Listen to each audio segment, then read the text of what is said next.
Israel menerbitkan travel warning atau peringatan perjalanan untuk warganya.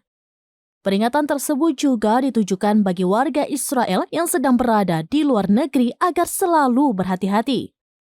Dikutip dari Tribun News, seorang pejabat Dewan Keamanan Nasional Israel atau NSC mengatakan tingkat ancaman terhadap warganya di 80 negara telah meningkat. Travel warning itu dirilis bertepatan dengan peningkatan hasutan, percobaan serangan, dan manifestasi anti-Israel yang meluas.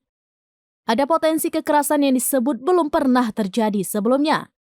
Dikatakan sejumlah negara barat seperti Inggris, Jerman, Perancis yang semula dalam kategori aman kini berubah naik ke tingkat bahaya level 2. NSC juga memperingatkan agar warganya menunda perjalanan ke negara-negara dengan tingkat ancaman tinggi atau level 4 seperti Timur Tengah atau Kaukasus Utara, negara-negara di sekitar Iran, dan beberapa negara Muslim di Asia.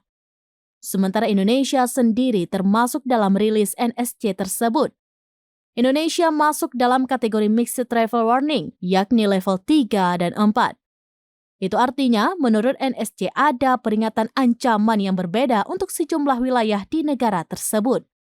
Di situs NSC disebut bahwa wilayah Papua Barat, Kepulauan Sulawesi, Sumatera, Provinsi Aceh masuk ke level 3. Sedangkan Jawa memiliki tingkat ancaman yang tinggi, yakni di level 4.